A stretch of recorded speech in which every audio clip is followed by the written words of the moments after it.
On July 7, 1937, the humid air of the Chinese summer vibrated over the ancient walls southwest of Beijing. Under the dim light of a partial moon, soldiers of the Imperial Japanese Army conducted night maneuvers near the Marco Polo Bridge, a stone structure built in the 12th century famous for having impressed European explorers centuries ago. Lanterns flickered between the arches of the bridge, and shadows blended into the trees that lined the Yongding River. For months, the Japanese had been using any border incident to justify new military positions in northern China, and tonight would be no different. A shot rang out in the darkness. It was not known where it came from. The Japanese claimed that one of their soldiers was missing and demanded permission to enter the walled city of Wanping to search for him. The Chinese authorities refused. That was the exact point at which 2,000 years of unresolved tensions turned into open war. Japan had stationed its Chinese garrison army in the region under the pretext of protecting Japanese interests in Manchuria and international concessions. But in reality, these were forces ready to act autonomously. The Japanese commander, General Masakazu Kawabe, ordered additional troops to be mobilized in the early morning. China, for its part, had installed garrisons to defend Beijing, but its units lacked modern artillery. General Song Jiayuan, who was responsible for defense, tried to negotiate, aware that his troops could not face open war. However, events were precipitated. Within hours, the Japanese opened fire on the Chinese positions. China responded. The sparks of the first combat illuminated the centuries-old stones of the bridge that had been a symbol of cultural communication for centuries, and that now became the detonator of the largest war in the history of Asia. Generalissimo Chiang Kai-shek was far away at his headquarters in Nanking when he received the news. For years, he had tried to avoid a direct confrontation with Japan, prioritizing the elimination of the communists in the interior of the country. But popular pressure and national pride no longer allowed for any more concessions. Chinese public opinion, inflamed with nationalist indignation, demanded resistance. Chiang sent a statement to the entire country. If there is no peace in the north, there will be no peace in the south. If we give in now, the nation will perish. Chinese troops in the north began to reinforce positions around Beijing and Tianjin. Meanwhile, Japan mobilized additional units from Korea and Manchuria. Although officially both governments declared that they were negotiating, the armies were already on the move. Fighting intensified in mid-July. Japan used its air superiority to bomb Chinese positions, marking one of the first systematic air campaigns of the war. Mitsubishi G-3M bombers dropped explosives on Chinese defensive lines, causing fires visible from miles away. The Japanese troops, equipped with Type 96 light machine guns and modern artillery, advanced with mechanical discipline. Chinese forces, composed largely of rural levy soldiers with obsolete Mauser rifles, entrenched themselves on the walls of Wanping, holding out assault after assault. On July 11th, a Japanese force attempted to cross the river to encircle Chinese troops, triggering house-to-house fighting in nearby villages. The civilian population began to flee south, loading belongings into makeshift cars. Beijing, the historic center of Chinese civilization, became a de facto besieged city. The Japanese government assured the Western powers that it was all a local incident that would soon be resolved. But the military deployment proved otherwise.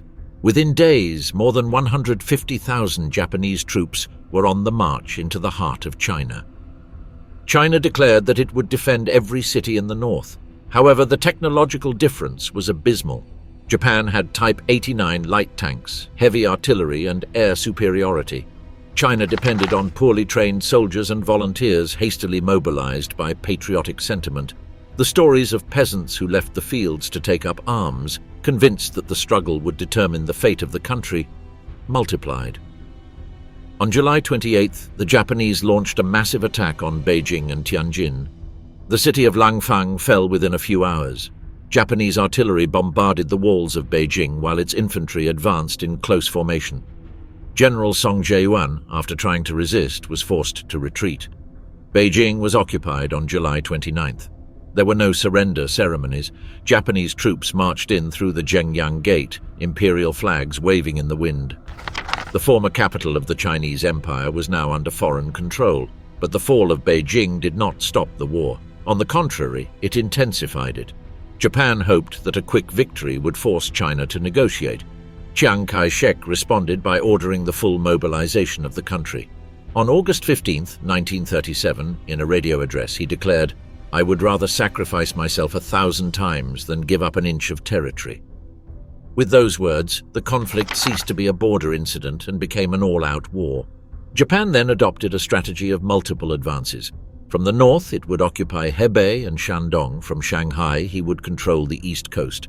From Manchuria, he would close the siege. The goal was to destroy the Chinese government within months. Japanese propaganda claimed that China would be liberated from internal chaos and reorganized under a new Pan-Asian order. However, the reality was a project of military domination. The orders of the Japanese High Command were clear: secure key cities, destroy Chinese resistance capacity, and establish collaborationist governments. Japanese expansion provoked a wave of international outrage. The United States condemned the aggression but did not intervene. The League of Nations issued a protest but took no concrete action. The world watched but did not act. Meanwhile, in China, millions of civilians began to move inland. The roads were filled with refugees fleeing the bombardments. Entire families went into rural regions in search of safety. The world's most populous country became a theater of all-out war. Japan was hoping for a quick victory. China, divided by rival factions, was far from presenting a unified front.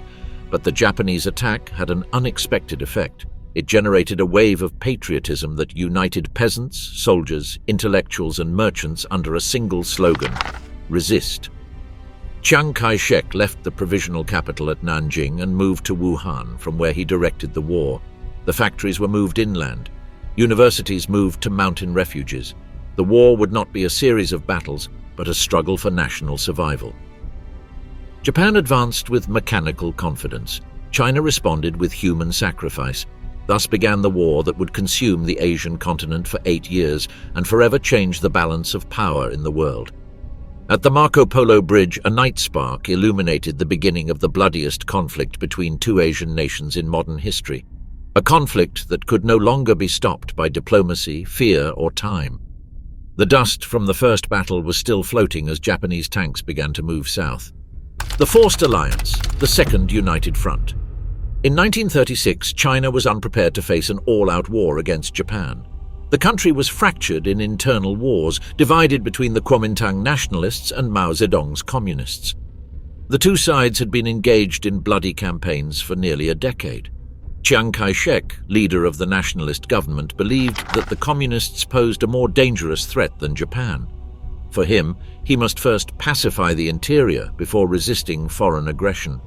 That policy led to extermination campaigns against the regions controlled by the Communist Party, forcing Mao to undertake the Long March to Sichuan, leaving thousands dead at each stage. But while Chiang persecuted the Communists, Japanese expansionism was advancing relentlessly.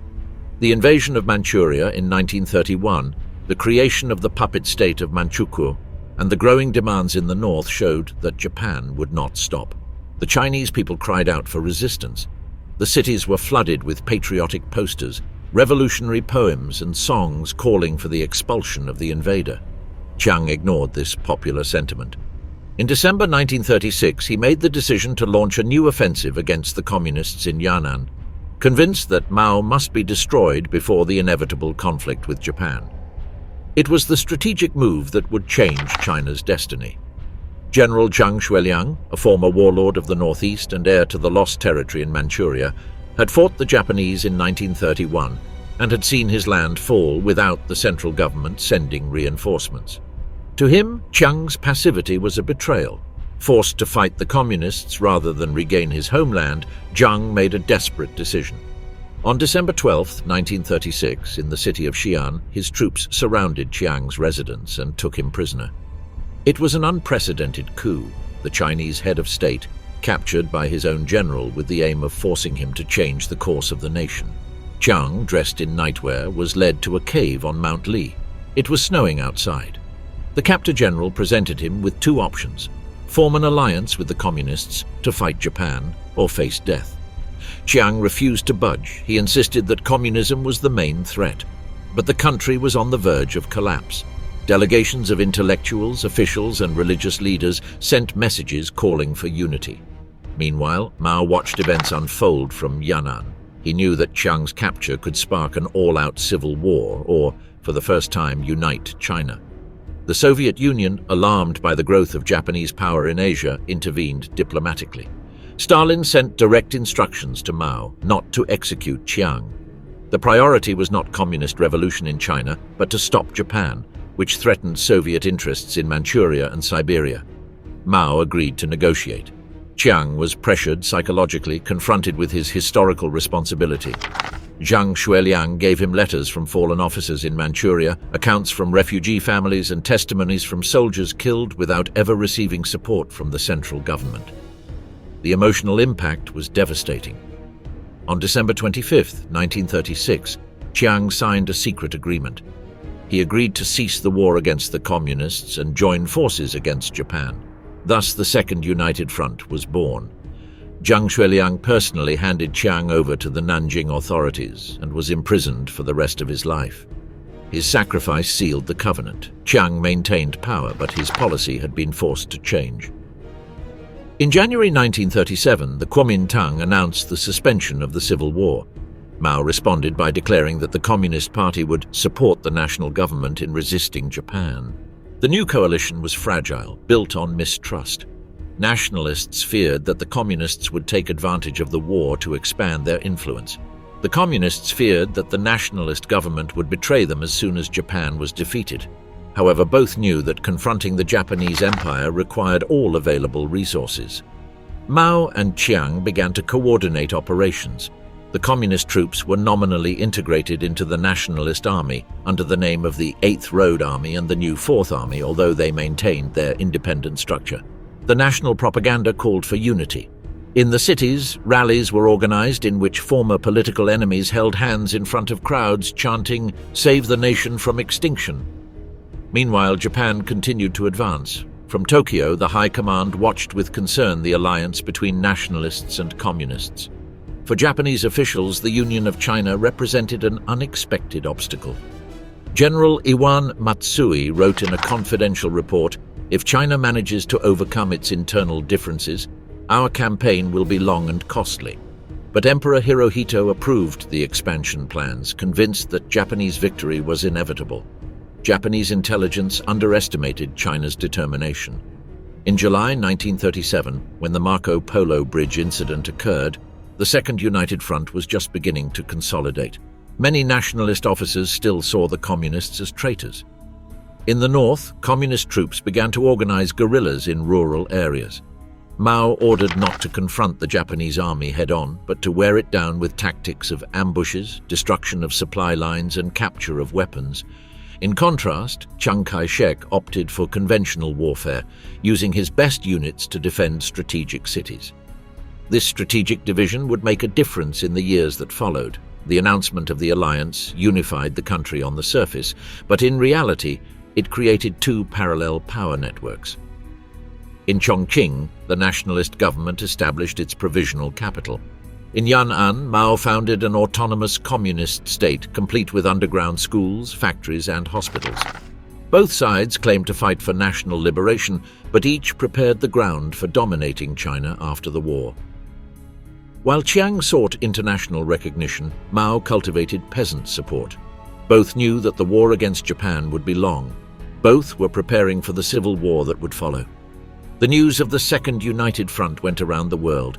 Newspapers in New York, London, and Moscow celebrated Chinese unity as a heroic act in the face of imperial aggression. But in Tokyo, the answer was different. The Japanese High Command concluded that the only way to control China was to destroy its resistance capacity completely. The local war was immediately transformed into a national war. The orders issued to Japanese commanders on the mainland were clear: occupy major cities, destroy Chinese armies, and subdue the entire nation by force. In the summer of 1937, two armies that had sought to exterminate each other were now lining up on the same front. On the Yangtze River, ships evacuated foreign diplomats. In Shanghai, soldiers dug trenches between colonial skyscrapers. In the northern villages, peasants burned their crops so that the Japanese would not use them. Asia's greatest war was about to begin in all its magnitude. And although nationalists and communists fought under the same banner, China's future would be decided not only on the battlefields against Japan, but in the latent rivalry between those who shared the same trench. Kuomintang troops marched on Shanghai, while in Yan'an, Mao Zedong proclaimed that the war against Japan would be the forging of a new China. The Second United Front was already in place. Total war had begun. The Battle of Shanghai, the sacrifice of the elite troops.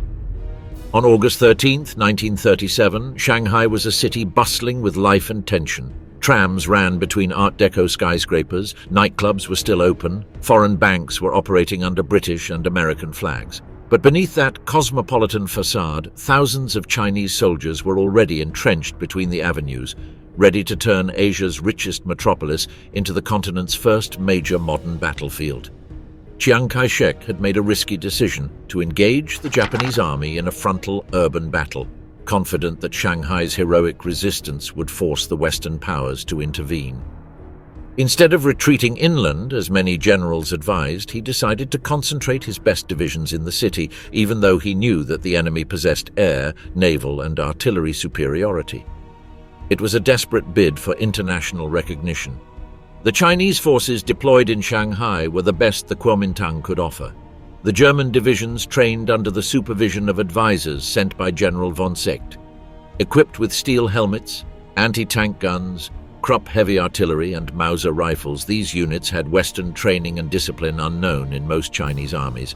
In command was General Zhang Zhizhong, who had sworn to defend the city with every drop of blood available. The first Chinese attack took the Japanese, who were in the international sector of Shanghai with limited forces, by surprise. The Japan Expeditionary Army did not expect a Chinese frontal offensive. The battle began with artillery exchanges near the Hangzhou airfield, where the first Chinese shot is said to have been personally aimed by an officer who knew the clash would define the morale of the entire nation. The Japanese government reacted by sending immediate reinforcements from Japan and Korea. Warships began bombarding the coast of the Huangpu. From the air, Japanese bombers attacked Chinese positions with devastating accuracy. However, during the first few weeks, Chinese troops managed to hold their lines and even recapture some key buildings in the northern district. It was an unprecedented battle in Asia. Trenches dug into the asphalt, barricades erected with colonial hotel furniture, hand-to-hand combat in the abandoned dance halls of the Shanghai Club. Casualties were counted in the thousands a day. The Japanese, perplexed by the intensity of the resistance, sent the veteran General Matsui Iwan with direct orders from the emperor to crush the city at any cost. The battle lasted for 3 months. The sky of Shanghai was darkened by the smoke of the explosions. Modern buildings became makeshift fortresses. Chiang's staked all his prestige on this struggle. Foreign observers wrote in their diaries that the battle was reminiscent of Verdun or the Somme. The world press, for the first time, began to speak of the war in China as a global conflict. But Chinese hopes of international intervention were fading. No Western power was willing to challenge Japan militarily. The great democracies were limited to diplomatic protests. Some episodes of the battle became legendary. The most famous occurred on October 26, 1937, when only 414 Chinese soldiers, known as the Defenders of the Sihang Warehouse, resisted the Japanese assault for 4 days to cover the retreat of the main army across the Suzhou River. In front of foreign journalists watching from the international zone, these men, many without ammunition or food, raised a Chinese flag made of blankets sewn by students. From neighboring buildings, foreign residents watched with binoculars as soldiers repelled wave after wave of attacks. Every night, the wounded were lowered with ropes to the international district to receive neutral medical help. That defense became a symbol of Chinese determination, broadcast by radio throughout the country. Chiang ordered their names to be recorded for history, but Shanghai could not hold out indefinitely. The Japanese force, reinforced with the elite 3rd Division, managed to land near Jinshan and break through the Chinese defenses from the rear. On November 26th, the Chinese front collapsed. The retreat became a race for survival. The streets were filled with corpses. Thousands of civilians were trapped in the flames. Japanese troops, seeing the fall of Shanghai as a prelude to total victory, marched west with morale inflamed. For China, the battle had been a military defeat but a moral victory.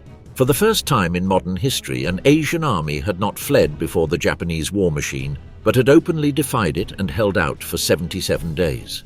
The battle left more than 250,000 dead. The elite German divisions were virtually annihilated.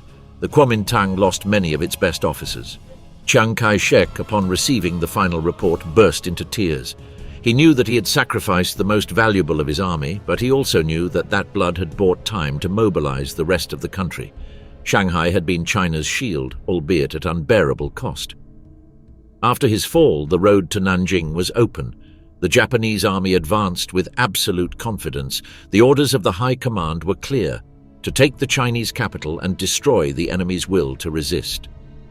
While the Japanese troops deployed their motorized columns across the Yangtze Plain, Chiang Kai-shek gave a secret order to abandon Nanjing and move the government to Chongqing.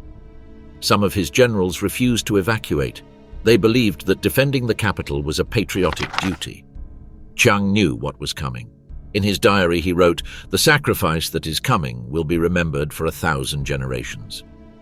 The Shanghai survivors, exhausted, poorly armed, and pursued by Japanese aircraft, walked hundreds of kilometers inland. The Chinese villagers, seeing them passing, offered them rice, water, and clothing, even knowing that this made them a target of Japanese reprisals. War was no longer a conflict between armies. Now it was a struggle for the survival of an entire nation. The Yangtze River reflected the fire of the bombed-out cities as the last defenders crossed their bridges to the west, followed by columns of refugees marching unaware that the real horror had not yet begun.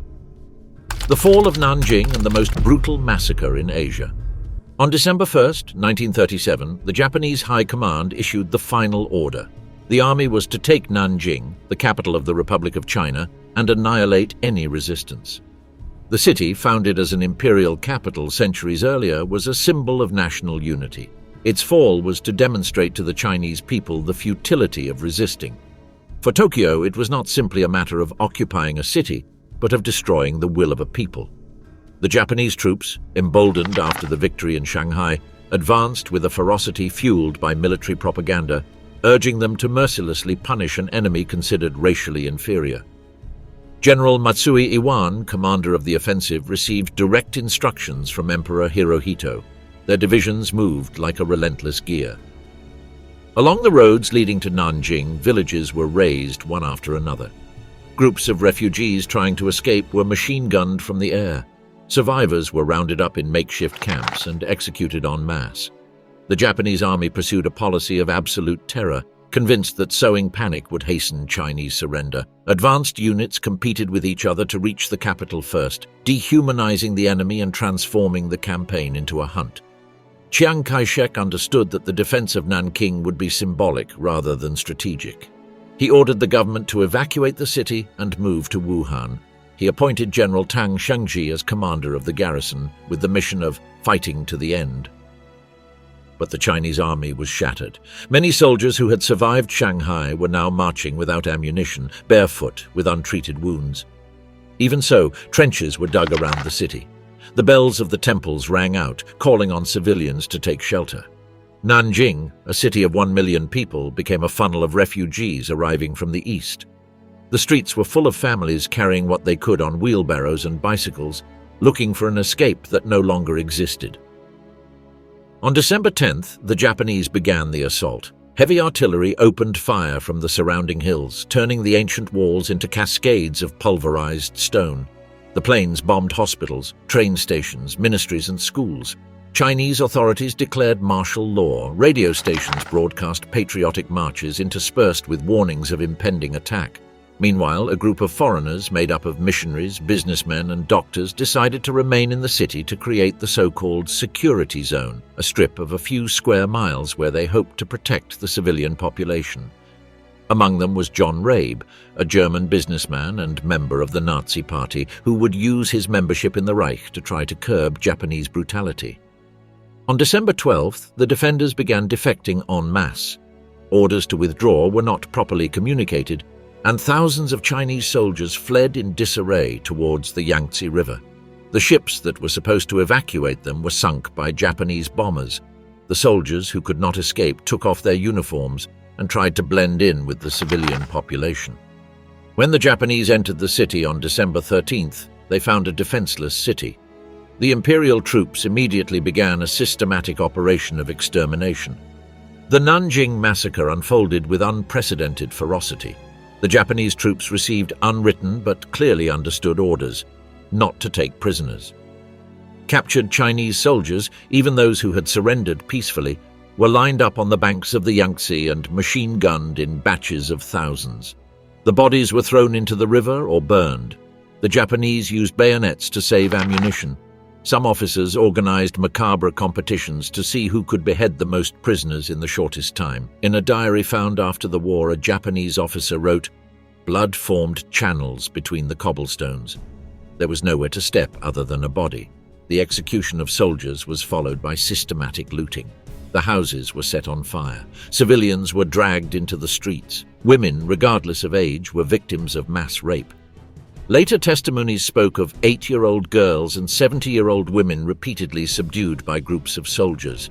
Many died from their wounds, others were killed to erase the evidence. Men suspected of being former soldiers were summarily executed. An estimated 300,000 people were killed in 6 weeks. The Yangtze River, which had been a symbol of life and trade, became a continuous cemetery. The waters were dyed red. The safety zone became the last refuge. John Rabe, using the Nazi flag, confronted Japanese officers and tried to save civilians. American missionaries organized makeshift hospitals. Churches were filled with overcrowded refugees. But even that area was not fully respected. Every night, Japanese patrols would come in and forcibly take women. Records from the time described the screams that echoed between the buildings. The Japanese ambassador was informed of the atrocities, but Tokyo responded that discipline on the battlefield is a military issue. No warrant for the arrest of the looting was issued. General Matsui visited the city at the end of December. He found streets littered with corpses, stray dogs feeding on mutilated bodies and ruined buildings. Buddhist temples were full of human remains. Matsui, sick and feverish, muttered to his officers that the army had brought great shame to the empire. However, he did not order a halt to the executions. The killings continued for weeks. The Japanese occupation established a regime of continuous terror, with daily executions, mass arrests, and forced labor. The government of Chiang Kai-shek, now a refugee in Wuhan, used the tragedy to galvanize resistance. Newspapers published accounts of the murders. Photographs of bodies piled up in the streets began to circulate clandestinely. The Nanjing Massacre became a symbol of Japanese barbarism and a rallying cry for all Chinese nationalists and communists alike. Surrender was no longer an option. The war was transformed into a struggle for the survival of the Chinese nation. For Japan, the fall of Nanjing looked like a total victory. His generals believed they had broken the spirit of China. But while the bodies were still burning in the suburbs of the city, Mao Zedong proclaimed from Yan'an that the Chinese people will rise from the ocean of blood to expel the invader. The Japanese High Command celebrated with banquets in Tokyo. Fear, hatred, and fire made it clear that the war had just begun. Smoke was still billowing from the ruins of Nanjing as Japanese columns began marching toward Wuhan, confident that the path to total conquest of China was open. The Battle of Wuhan and the Yellow River Flood. After the fall of Nanjing, Japan expected China to surrender, but Chiang Kai-shek's government quickly relocated to Wuhan, a strategic city in the heart of the country, located at the confluence of the Yangtze and Han rivers. Wuhan was not a symbolic capital, but an industrial, railway, and military center. To take it meant to seize the vital center of China. To avoid total collapse, the Kuomintang decided to concentrate all its forces in that region. Wuhan became the epicenter of a war of attrition in the largest battle in Asia up to that time, involving close to 1 million soldiers. The Japanese High Command deployed a pincer plan. Attack from the east up the Yangtze with the Imperial Navy, while ground forces advanced from the north through Anhui and Henan. Japanese aircraft bombed railway accesses and weapons factories, seeking to destroy China's ability to resist. But Wuhan was not Nanjing. Chiang had ordered the evacuation of machinery, universities, and government centers to Chongqing before the enemy arrived. Industries worked day and night producing weapons, uniforms, and ammunition. Women sewed bandages and uniforms, students trained with wooden rifles, and peasants dug trenches on riversides. Chinese propaganda described Wuhan as the heart that must not stop beating. Millions of pamphlets were distributed calling for popular resistance.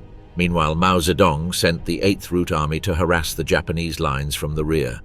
For the first time in centuries, peasants from all regions were mobilizing to support a national war effort.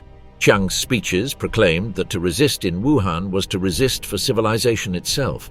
Japan launched its main offensive in May 1938.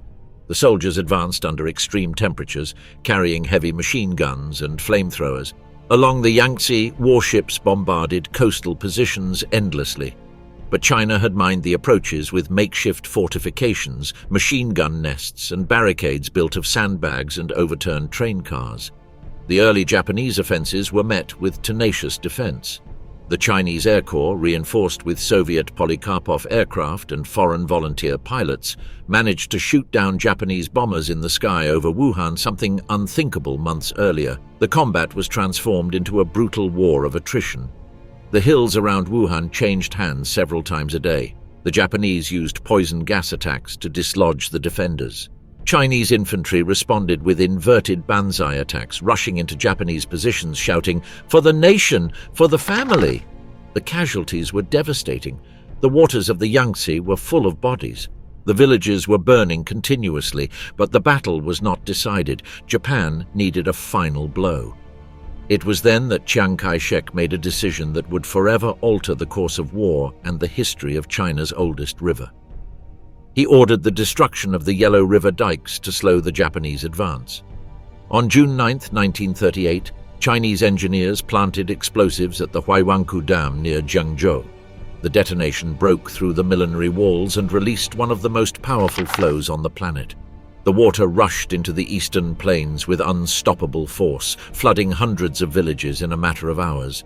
The roar of the river drowned out any resistance. Mud houses were washed away, rice fields disappeared under a brown sea, and thousands of people were swept away by sudden currents. In a few days, more than 54,000 square kilometers were underwater. The Japanese, caught between the overflowing river and Chinese artillery, were forced to retreat. The civilian population paid the highest price. It is estimated that more than 500,000 peasants died from drowning or subsequent illnesses. Millions were displaced, becoming refugees without land or home. The Chinese government presented the flood as a heroic sacrifice, as opening the veins of the nation to save the heart. But for many survivors, it was a catastrophe brought about by their own leaders. As the Yellow River overflowed, the battle in Wuhan continued. The Japanese Air Force resumed the bombing with ferocity. Chinese defenses began to gradually collapse. The summer heat mixed with the smell of gunpowder and decomposing corpses. The soldiers fought among charred ruins. The makeshift hospitals were overwhelmed. Exhausted doctors worked without anesthesia. Nuns from foreign missions distributed water and bread to refugees who arrived in endless waves. Chiang Kai-shek understood that Wuhan could not resist forever. But every day that the city remained standing was one more day gained to reorganize the rear in Chongqing. Communist troops used the devastation of the flood to establish guerrilla bases. The Japanese army, although victorious, was beginning to show signs of exhaustion. To capture Wuhan, Japan needed to mobilize more than 350,000 troops and conduct a 6-month campaign. On October 25, 1938, Japanese troops finally entered the city. The Japanese entrance was not received with celebration but with silence. Wuhan was destroyed, its streets were beds of ash, its factories were empty.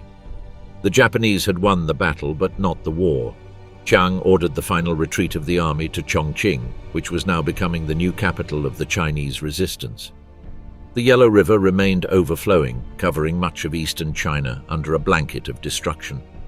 Japan had achieved a strategic victory, but in return, it had activated the total war of resistance.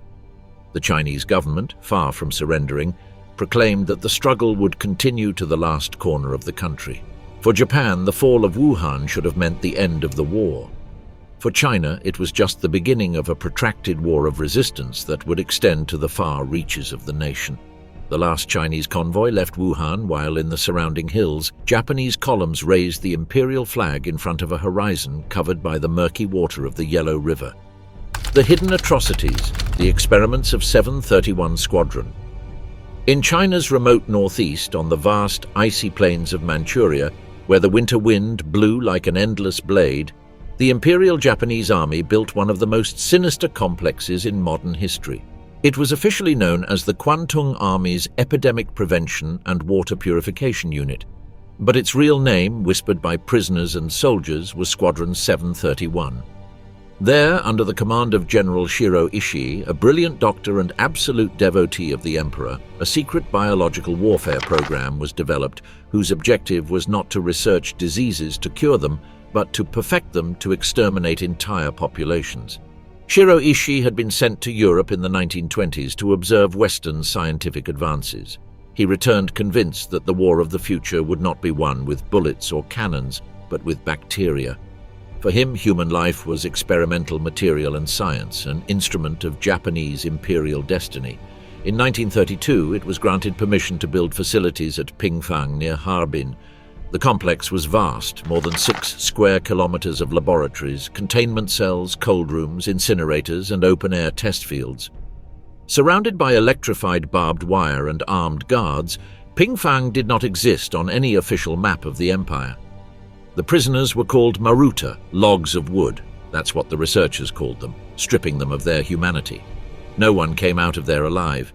Most were Chinese, but there were also Koreans, Mongols, Soviets, even Allied civilians captured in the Pacific. Each was assigned to an experiment. The researchers did not use anesthesia.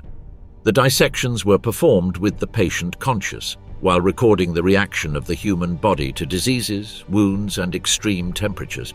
One of the most frequent experiments involved freezing the limbs of prisoners. Their arms were submerged in ice water or exposed to sub-zero air until the skin became white and crisp like porcelain. Doctors would then tap the limb with a stick to listen for the sound of ice inside the muscles. The limb was then thawed with fire or hot water, while the researchers noted each spasm and reaction of the tissue. Everything was meticulously recorded. Every heartbeat, every moan was a scientific fact. Infectious diseases were at the heart of the program. Bubonic plague, anthrax, typhus, and cholera were inoculated directly into the circulatory systems of the prisoners. Some were tied to stakes and exposed to bombs filled with infected fleas, released from planes to test their dispersal in real combat conditions. Prisoners died in days, sometimes hours. When they finally expired, their organs were removed to study the internal effects. Ishii was looking for a perfect bacteriological bomb capable of annihilating armies and cities without the need to deploy soldiers. In other sections of the complex, chemical weapons were experimented with. Mustard gas, phosgene, and lewisite were released on groups of prisoners in closed chambers or fenced camps. The reactions of the lungs, skin, and eyes were studied. The victims were left to agonize under the Manchurian sun while doctors took notes. The experiments also included forced venereal transmissions, induced pregnancies and deliveries under laboratory conditions, with the aim of studying the inheritance of diseases and the vertical transmission of infections. Shiro Ishii also ordered explosive experiments. Prisoners were tied to poles and surrounded by grenades or bombs to determine the lethal radius and blast wave pressure on human organs. In some cases, new weapons designed by military engineers were used.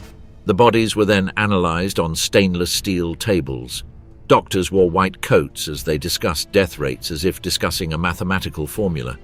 Outside the lab, 731 Squadron turned entire villages into testing grounds. Japanese planes dropped plague-infected fleas on Chinese villages to study the spread of the disease. In 1940, in the Ningbo region, one of the first documented biological attacks in history took place. The inhabitants began to die in convulsions with black buboes in their armpits and necks. The Chinese authorities did not initially understand the cause. The outbreak expanded in a matter of days. Japanese reports celebrated the exceptional effectiveness of the operation. Ishii planned to escalate the attacks to deploy them against entire cities in Southeast Asia and eventually even the United States. In the underground tunnels of Pingfang, the crematorium ovens worked tirelessly. The bodies were burned to ashes to erase all evidence. As the war intensified, 731 Squadron expanded into sister units such as the 1644th at Nanjing and the 100th at Changchun, all dedicated to biological and chemical research. It is estimated that more than 10,000 people died directly inside the complex and hundreds of thousands more from bacteriological attacks deployed in northern China. None of the victims received burial, none of them had a name. When the war began to tilt in favor of the Allies, Ishii received orders to destroy all installations. In August 1945, as the Red Army approached Manchuria, Japanese soldiers dynamited buildings, executed surviving prisoners, and released gas to remove any remaining evidence. Ishii ordered the last prisoners to be executed with cyanide injections. Flames engulfed the main laboratory. Ashes rose in the icy air of Manchuria, mixing with the smoke of a collapsing empire. Shiro Ishii fled south, disguised as a junior officer. He was captured by US troops in Japan. Evidence of the crimes of Squadron 731 slowly began to emerge. But the scientific documents produced at Pingfang were considered of great value by US intelligence. In a secret negotiation, Ishii and his collaborators handed over all information about biological warfare to the US government in exchange for immunity. None were tried in the Tokyo trials for war crimes. The 731st Squadron investigators returned to their lives. Some went on to become prestigious doctors. Others held university or industrial positions. Experiments that had destroyed thousands of lives were classified as strategic information by the United States during the Cold War. In the fields of Manchuria, as late as 1946, peasants found bleached bones emerging from the ground when the winter thaw exposed what had been hastily buried in the snow. The Chinese resistance and communist guerrilla warfare. After the fall of Wuhan and the devastation caused by the flooding of the Yellow River, it seemed that the Japanese advance would find no limits. However, in the face of the collapse of the conventional front, a new phase of the war began to take shape. Resistance from the shadows, waged not by regular divisions, but by rural militias organized by the Chinese Communist Party. Mao Zedong, installed at the mountainous base of Yan'an, understood that the war would not be won with decisive battles, but with a prolonged campaign aimed at wearing down the enemy over time, slowly bleeding him in every village, on every bridge, on every road. The Japanese army could conquer cities, but it could not control an entire continent if the countryside became a hostile labyrinth. Communist guerrilla warfare began with small operations, destruction of railroads, night ambushes, lightning attacks on isolated detachments. The militiamen moved like peasants by day and combatants by night. They used the terrain to their advantage. Tunnels buried under sorghum fields, caves connected by secret passageways, networks of messengers on foot. In 1939, Mao expounded his theory of protracted war, explaining that Japan had military strength but a shortage of human and logistical resources, while China had the opposite. His strategy was to buy time, conserve strength, and prepare the final counteroffensive. Each combat had to have a purpose: to wear down the enemy, wresting psychological control of the territory from him. The rural regions under Japanese rule began to transform into communist-based areas.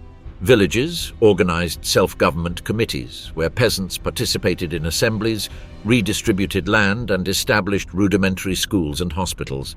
The peasant population, which for centuries had lived oppressed by landlords, began to perceive the communists not only as soldiers, but as alternative rulers.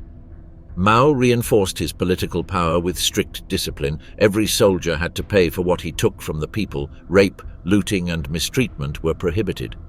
Each guerrilla unit was to win hearts and minds. In 1940, the Communist Party launched its most ambitious offensive up to that time, the 100 Regiments campaign, led by General Peng Dehuai. More than 400,000 men were involved in 200 combat fronts stretching across Hebei, Shaanxi, and Henan. The guerrillas cut railroads, destroyed bridges, attacked Japanese garrisons, and sabotaged supply depots. It was such a massive and coordinated attack that it surprised even the Communist High Command. For several weeks, the Japanese lost control of large areas of the north. General Okamura Yasuji, in charge of the repression, reported that the enemy is no longer an army, but a human ocean that disperses when we attack it and returns to hit us in the back. Tokyo responded with brutality. In 1941, the Japanese military launched Operation Sanko Sakusen, also known as the Kill All, Burn All, Steal All policy.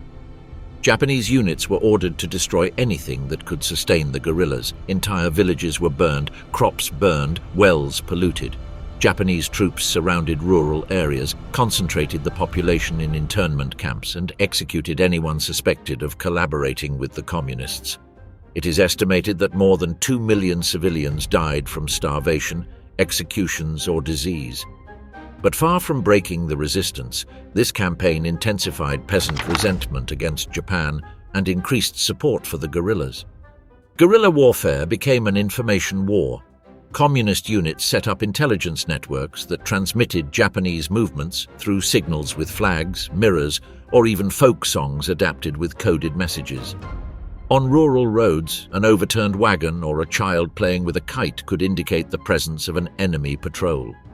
The Japanese, accustomed to conventional battles, immersed themselves in a labyrinth where each hill could hide a marksman and each village an invisible barracks. Yan'an became the ideological center of the resistance. While the Kuomintang ruled from Chongqing with difficulty, the Communist Party established a solid political structure in the rural areas. Cadre schools, military academies, and theaters were built where revolutionary plays were performed. The underground printing press reproduced Mao's speeches, which circulated in pamphlets throughout China. The war was no longer just a struggle for territory, but for the soul of the country. On Yan'an nights, under oil lamps, Mao wrote his essays on strategy and power, stating that the enemy advances, we retreat, the enemy stops, we harass him, the enemy gets tired, we attack, the enemy retreats, we pursue him. Communist guerrillas also infiltrated behind Japanese lines to establish supply and espionage networks. The peasants became invisible soldiers. Women played a crucial role as messengers, nurses, and combatants. In many villages, traditional schools were replaced by classrooms where children learned to read while also learning camouflage tactics. The war had transformed civilian life into military life. The Japanese army, unable to distinguish between combatants and civilians, increased repression. The villages were fortified with barbed wire and turned into concentrated villages. Peasants were forced to work for the Japanese under constant surveillance. But even within those camps, resistance persisted. The guerrillas dug tunnels to escape or bring in weapons. The Japanese responded by filling them with gas, but the tunnels multiplied underground. Guerrilla warfare had a devastating psychological impact on Japanese soldiers. Lightning offensives, improvised mines under rural roads, and nighttime attacks without warning undermined the morale of the troops. Japanese officials wrote in their reports that the enemy is everywhere and nowhere. The empire had conquered cities, but it could not control the countryside. In 1943, Mao convened the 7th Conference of the Communist Party in Yan'an. He knew that the war against Japan was entering a new phase and that the communist resistance was consolidating its position as a decisive future power. Guerrilla warfare had achieved what the Kuomintang had failed to do, to transform foreign invasion into internal revolution. The communist base grew while the Kuomintang wore down. Mao publicly declared that Japan will be defeated, but the struggle for China's fate has only just begun. In the hills of Shaanxi, columns of smoke rose from a village burned by Japanese troops, while a few kilometers away, communist guerrillas vanished into the sorghum fields, preparing their next attack. The role of the United States, from indifference to total support, 1941. During the early years of the Sino-Japanese conflict, the United States viewed the war from a strategic distance. Washington saw China as a geographically distant country, politically unstable and militarily weak. Japan, on the other hand, was considered a modern actor with naval power, economic influence, and a close trade relationship with the United States. Since the 1920s, American companies had invested in Japanese industry, and the Empire of the Rising Sun was a major buyer of American oil, scrap metal, and machinery. The predominant interest in Washington was not moral but economic, to maintain stability in Asia in order to guarantee open markets under the policy of the open door. However, as Japan violently advanced through China, razing cities, destroying Christian churches, and executing civilians, American perceptions began to change. Reports sent by Protestant missionaries from Nanjing and Shanghai described atrocities in detail. Photographs and diaries revealed mass executions, systematic rape, and torture. The Nanjing Massacre shocked American public opinion. President Franklin D. Roosevelt, who saw Japanese expansion as a threat to the international order, began to explore avenues of economic pressure. In 1938, the United States initiated a partial embargo on military exports to Japan. At the same time, it authorized the sale of arms to China under the argument of moral defense.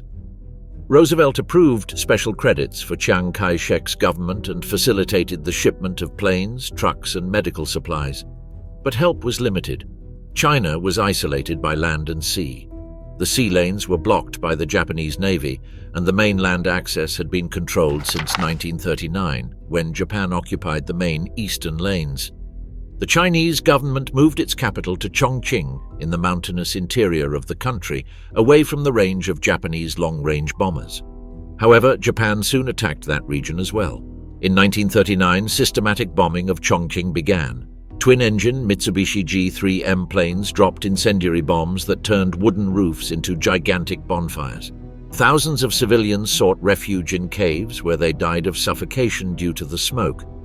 Images of Chongqing in flames reached the United States through the international press. Roosevelt began to describe the war in China as part of a global ideological conflict between democracies and empires. In April 1941, a symbol of American commitment to China was created: the Flying Tigers, an air unit composed of American volunteer pilots under the command of General Claire Lee Chennault. They operated under the Chinese flag with Curtiss P-40 aircraft decorated with shark jaws painted on the nose. Their mission was to intercept Japanese bombers and protect the air route over the Himalayas known as the Hump. It was one of the most dangerous air routes in the world, traversing blizzards, mountains over 5,000 meters high, and unpredictable air currents. Each flight represented a battle against nature as well as against the enemy. US aid also began to arrive via the Burma route, a narrow land corridor connecting Rangoon to Kunming.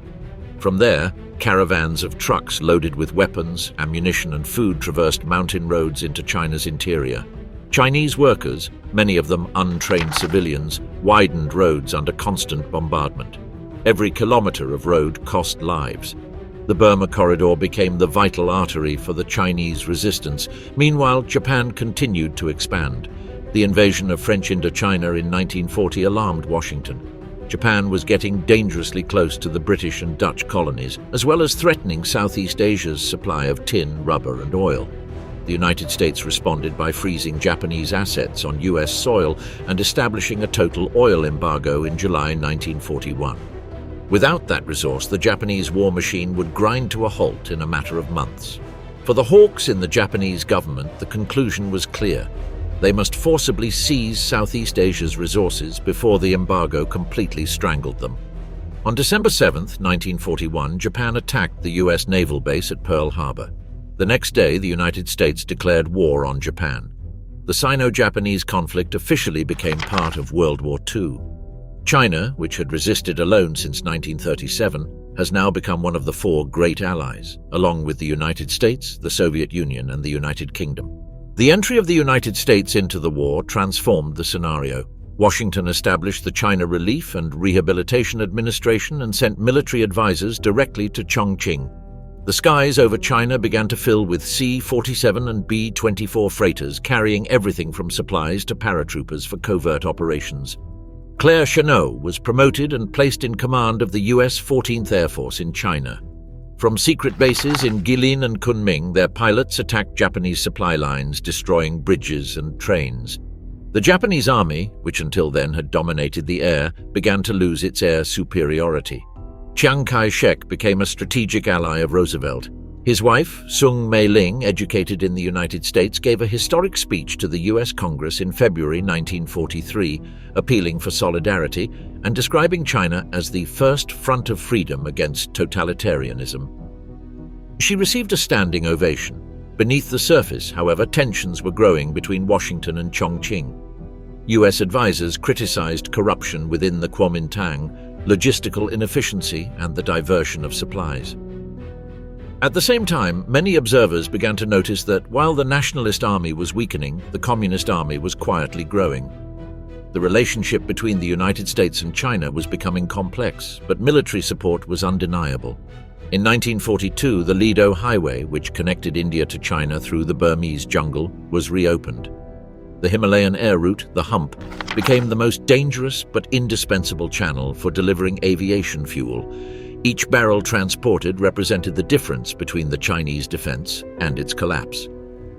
As the American pilots took off east from Assam, engines roared against the icy Himalayan wind, knowing that more than one would not return.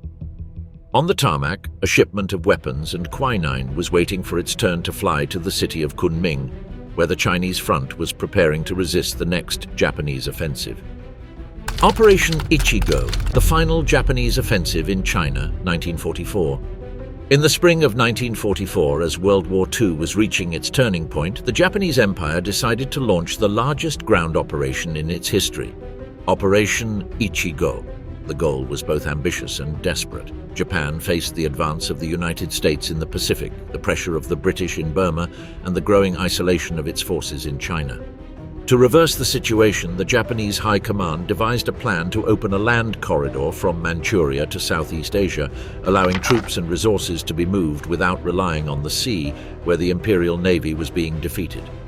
At the same time, they sought to destroy U.S. air bases deep inside China, from which B-29 bombers threatened to directly attack the Japanese archipelago. The operation involved more than 500,000 Japanese troops, supported by tanks, artillery, and air units. It was a concentration of force not seen before on the Chinese front. The offensive was divided into 3 phases, capturing Henan to open the way south, taking Changsha and Changde in Hunan, and finally advancing towards Guangxi to connect with the Japanese forces stationed in Indochina.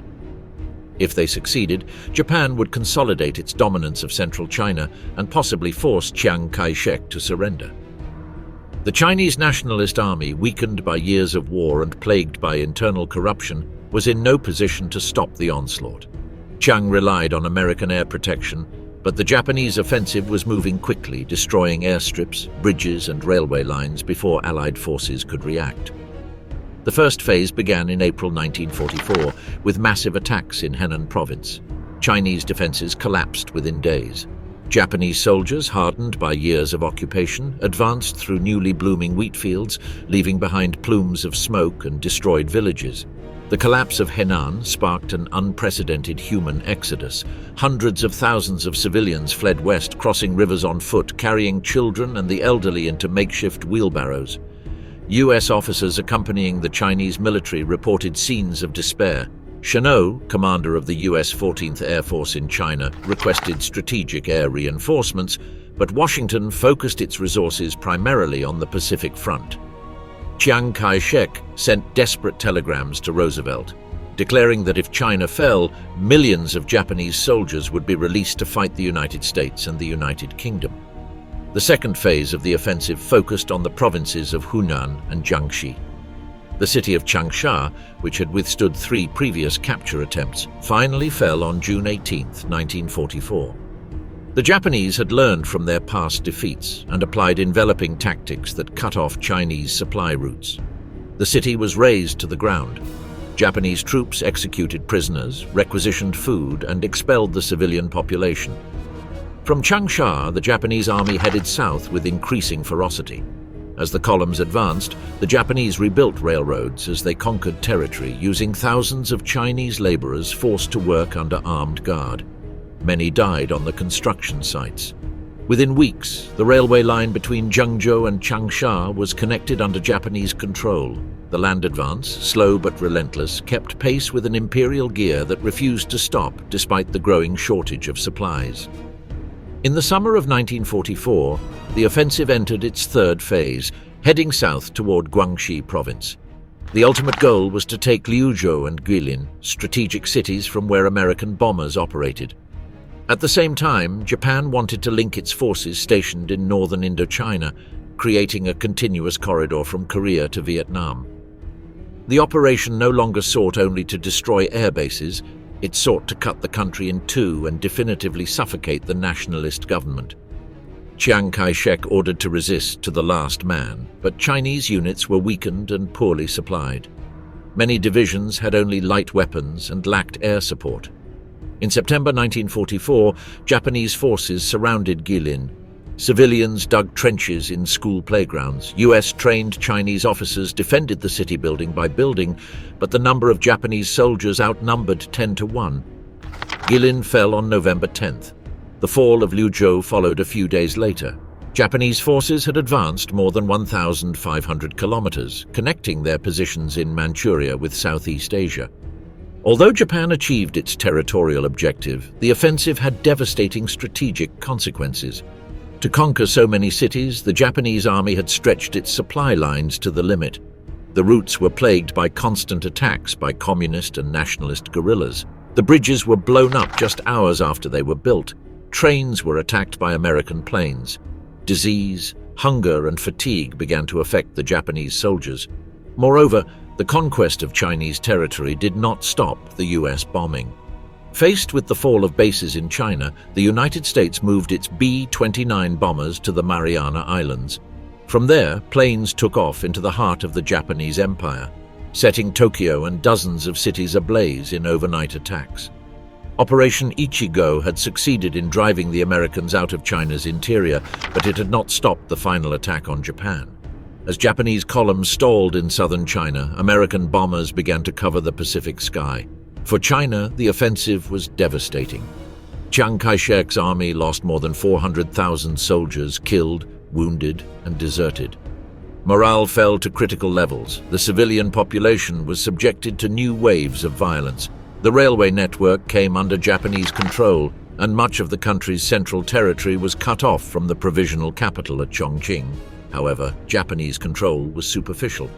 During the nights, communist guerrillas attacked railway stations and murdered Japanese officers in their sleep. The peasants hid food and collaborated with the insurgents. In January 1945, Japanese troops reached the city of Zunyi, the last stage of the offensive. From there, they planned to advance towards Kunming to cut off the Allied supply lines for good. But time had run out. The United States had captured the Philippines, and the Japanese fleet was on the verge of collapse. Orders from Tokyo began to change. The objective was no longer conquest, but to resist the Allied advance for as long as possible. The Japanese columns that had crossed China from the north began to entrench themselves in the captured cities, surrounded by a sea of Chinese resistance, unaware that the Soviet attack on Manchuria and the atomic bombs on Hiroshima and Nagasaki would herald the end of all imperial offensives. The Japanese defeat and the bitter victory of China, 1945. In the summer of 1945, the Japanese Empire was facing irreversible collapse. The cities of the archipelago were burning under American fire bombardment. The Imperial Navy had been destroyed in the Philippines and Okinawa. In Southeast Asia, Japanese troops isolated themselves among jungles and mountains without supplies. However, in China, the Imperial Army still held key positions in Manchuria, northern China, and the Yangtze Valley. Tokyo was confident that it could still negotiate an honorable peace if it retained territories in mainland Asia. To reinforce this political control, Tokyo maintained a puppet government in Nanjing headed by Wang Jingwei, a former Kuomintang member who had broken with Chiang Kai-shek and agreed to cooperate with Japan. Wang Jingwei, physically weakened by a terminal illness, ruled a ghost town dominated by the Japanese army. His administration was a facade designed to show the world that Japan was not an invader, but a liberator of East Asia. But the Chinese people did not see him as a leader, but as a traitor. While the collaborationist government was crumbling, Chiang Kai-shek from Chongqing was preparing the symbolic return of nationalist authority to the occupied areas. At the same time, Mao Zedong continued to consolidate his control in the rural north. The war against Japan was nearing its end, but the new confrontation for control of China was already brewing. On August 6, 1945, the United States dropped an atomic bomb on Hiroshima. 3 days later, on August 9th, another detonated over Nagasaki. In a matter of seconds, both cities were reduced to ashes. The psychological impact was devastating. But even before the second bomb fell, another decisive blow occurred. On August 9th, the Soviet Union declared war on Japan and began a lightning offensive on Manchuria. The Red Army mobilized more than 1.5 million soldiers, supported by T-34 tanks and tactical aviation. The Japanese fortifications, which had taken years to build, were overcome in days. The Kwantung Army, considered one of the most prestigious forces in the Japanese Empire, collapsed in the face of the Soviet advance. Japanese troops tried to hold out in cities such as Harbin, Mukden, and Changchun, but were surrounded. In many cases, Japanese commanders ordered immediate surrenders to avoid massacres. The secret bases of 731 Squadron were hastily destroyed. Officers burned documents and executed prisoners to erase evidence. The Soviets advanced south, crossed the Great Wall, and entered occupied Chinese territory. The impact of the Soviet attack was immediate. On August 14th, Emperor Hirohito recorded a radio message announcing the unconditional surrender of the Japanese Empire. In his words, he declared that he must endure the unbearable to save his people. On August 15th, millions of Japanese heard the emperor's voice for the first time. In China, on the same day, temple bells began ringing, sirens went off, and national flags reappeared in occupied cities. But there were no unified celebrations. Nationalist and communist troops immediately began to move to occupy strategic positions before the other side. In Nanjing, Japanese authority collapsed overnight. Officials of Wang Jingwei's puppet government, many still dressed in ceremonial costumes, tried to flee to the Shanghai or surrender to the Allies. Wang had died a few months earlier in Japan, far from the city he had ruled under occupation. His ministers were arrested by the nationalist forces. Chiang Kai-shek declared that they would be tried for treason. The local population came out of their homes to witness the fall of the collaborationist regime, not with jubilation, but with a silence that reflected 8 years of accumulated terror. Japanese troops began to surrender their weapons in formal ceremonies supervised by representatives of both the Kuomintang and the Communist Party. In many cases, communist commanders demanded surrender directly in the villages, while nationalists negotiated in large cities with Japanese officers. The rivalry broke out immediately.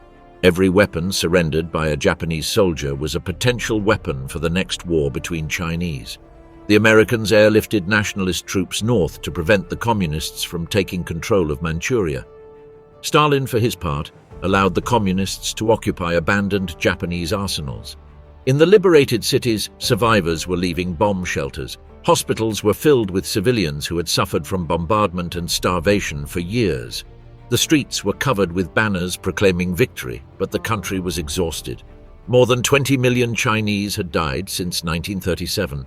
Thousands of villages had been destroyed. The railway system was collapsed. The crops had been wiped out. Chiang Kai-shek's government faced internal revolts, uncontrolled inflation, and an impoverished people.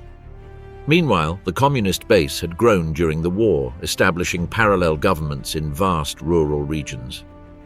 On September 9, 1945, in the city of Nanjing, the official Japanese surrender ceremony was held on Chinese territory.